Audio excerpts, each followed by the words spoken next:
வேறு எந்த மாநிலத்திலும் இல்லாத அளவுக்கு தமிழ்நாட்டுல பாஜகவுக்கு எதிர்ப்புகள் பலமாக இருக்கு. பாஜகவோட தாய் கழகமான RSS 1926ஆம் ஆண்டு மகாராஷ்டிரா மாநிலம் நாக்பூரில் உருவானது. அதே காலகட்டத்தில் தமிழ்நாட்டுல தோன்றிய இயக்கம்தான் சுயமரியாதை இயக்கம்.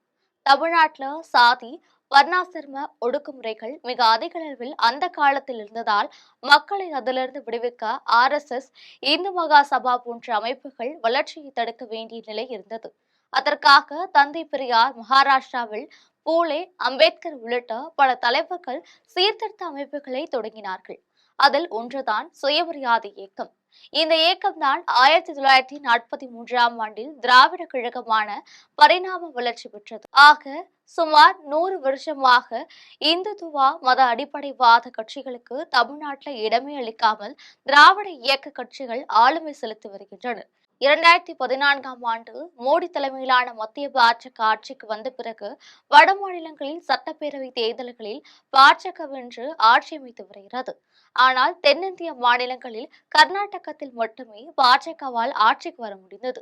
கேரளா, தெலுங்கானா, தமிழ்நாடு மாநிலங்களில் குறிப்பாக தமிழ்நாட்டில் எப்படியாவது காலை ஊன்றி ஆட்சியை பிடித்துவிட வேண்டும் என்பதற்காக 15 ஆண்டுகளாக பல குட்டி காரணங்களை போற்றி பார்த்தும் பாஜகவால் முடியவில்லை.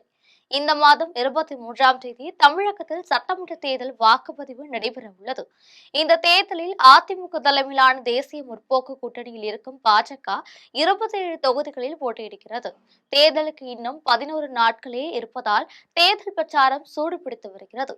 டெல்லியிலிருந்து தமிழகம் நோக்கி தேர்தல் பிரச்சாரத்துக்காக பிரதமர் மோடி, உள்துறை அமைச்சர் அமித்ஷா, ராஜ்நாத் சிங் உள்ளிட்ட முக்கிய தலைவர்கள் தமிழகத்தை நோக்கி படையெடுத்து வருகின்றனர்.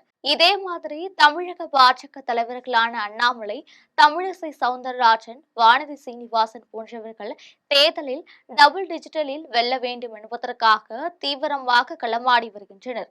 திமுக தலைமையிலான மதசார்பற்ற முற்போக்கு கூட்டணி தமிழ்நாட்டுக்கும் டெல்லிக்கும் இடையிலான போராட்டம் தான் இந்த தேர்தல் என்று தேர்தல் முழக்கமாக வச்சிருக்காங்க.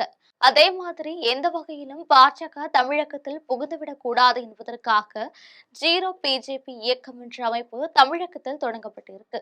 இந்த தொடக்க விழாவில் பேசிய பொருளாதார நிபுணர் பரகல பிரபாகர், ஜீரோ பிஜேபி இயக்கத்தின் முயற்சி என்பது வெறும் அரசியல் போர் மட்டுமல்ல, தேர்தல் ஆணையத்திற்கு எதிராகவும் நடத்தப்படும் போர் என சொன்னார்.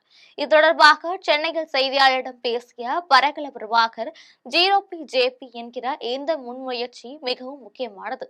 ஏனென்றால் பாஜகவிற்கு அளிக்கப்படும் ஒவ்வொரு ஓட்டும் நமது அரசியலமைப்பு சட்டம் போற்றி பாதுகாக்கும் விழுமியங்கள், மத நல்லிணக்கம், மொழி நல்லிணக்கம், மாநிலங்களுக்கு இடையிலான நல்லிணக்கம், சுதந்திரம், சமத்துவம், சகோதரத்துவம், சமூக நீதி, மொழி சார்ந்த பன்முகத்தன்மைக்கு எதிரானது என்று தொடக்க விழாவில் பேசியவர்கள் தெரிவித்தனர்.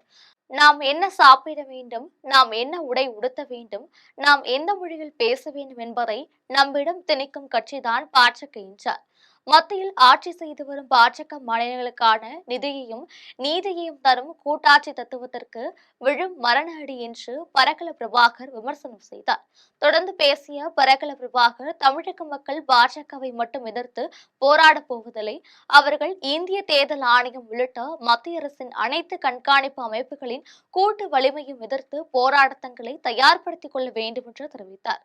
இதில் தமிழர்கள் எச்சரிக்கையாக இருக்க வேண்டும் என்று சொன்ன அவர், பாஜக போன்ற நச்சு சக்திகள் தமிழக சட்டமன்றத்திற்குள் நுழையாமல் பார்த்துக் கொள்ள வேண்டும் என தெரிவித்துள்ளார். இவர் யார் என்பது அவர் பேசியதை விட முக்கியமான ஒன்று. இவர்தான் மத்திய நிதியமைச்சர் நிர்மலா சீதாராமனின் கணவர் என்பது குறிப்பிடத்தக்கது.